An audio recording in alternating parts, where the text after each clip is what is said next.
everyone, and welcome to this episode of Steve's Horse Show. I am your host, Steve Cook, and today I got a bootmaker, Josh, with me. Here's the pair that Josh is making for me, just for free.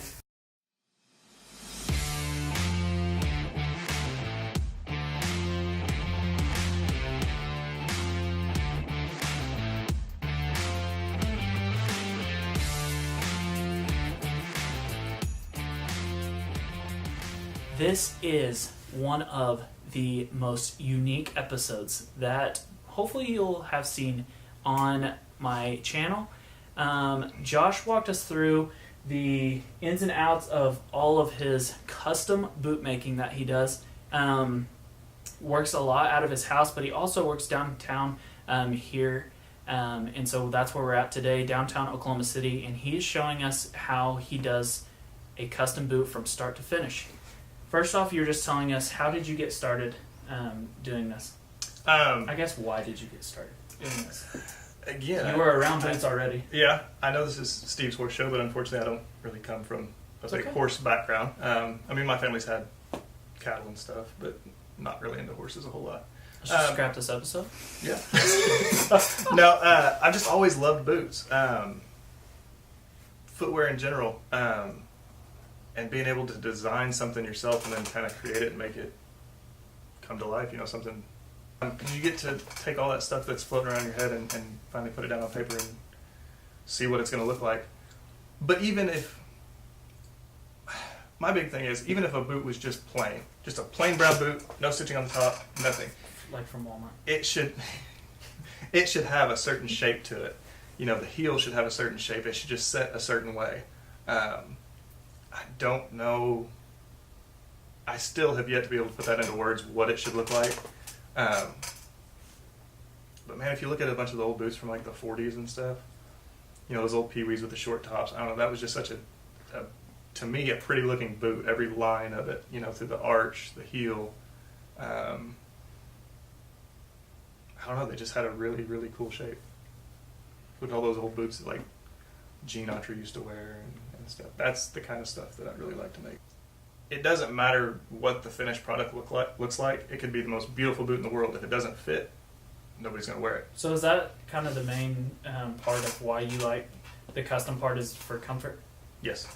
Getting so something it's that not actually about the fits. Style for you. I mean, no. Is that what people are mostly concerned about, or do you get people come to you mostly because they have an odd foot or something? A little bit of both. A lot of times they have something that they want done that, you know, that one of the stock boot companies can't do, or they have an idea in their mind that they're wanting done. And you know, same thing. There's some people that they have a really hard foot to fit. Right. And so I get a lot of both. I'm not saying you should have total disregard for what the boot looks like. No, it needs to have a certain shape.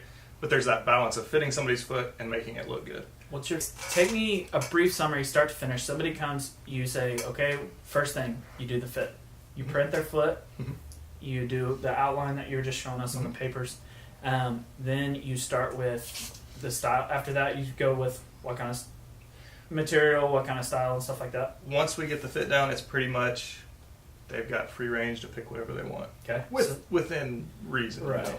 So they, basically, you said it ends up being like, you try to give them whatever, they just try to start describing what kind of tops they want. Yeah, like some people have a pretty really good idea of what they're wanting. Other people kind of are more lenient. They'll say, you know, man, just go with whatever you think is best. Which I like that because I kind of get to finally take some things that have been lets you be creative, spinning around in my mind, and put them down on leather. So you get the fit, you get the material that they want, you get the tops that they want, and then you get to work and you can roll out 4 or 5 pairs in a day.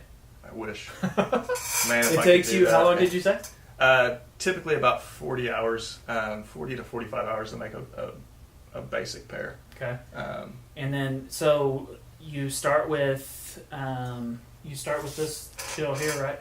The last, yep. Okay, so you start with the soles first, or building up the last. I'll take a standard last that fits the customer in the heel. Typically, sometimes, you know, there's always a problem. Well, there's always a exception to the rule, but normally people have a narrower heel than they do the front part of their foot.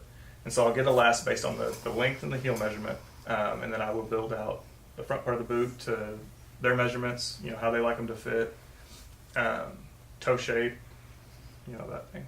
All that stuff. Yep. So you build it from the very bottom, then you make the tops next, right? Correct. Tops come next. And then you make...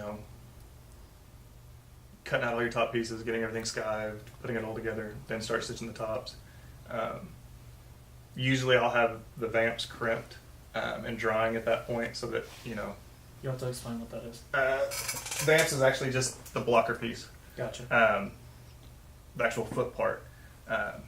And I do crimp. There's some bootmakers that don't crimp. That's not a good argument to get into. It's kind of like Scholastic. Don't versus get me leather started toe on the boxes. crimping Yeah. argument. So while these are drying on the crimp boards, I will be stitching tops. That way I'm not waiting around for something to dry. Right. I'm kind of wasting time. When they're dry, I'll go through, I'll cut out my tongue pattern, skive everything, cut out my heel counters, counter covers, and then from there it's just start assembling everything.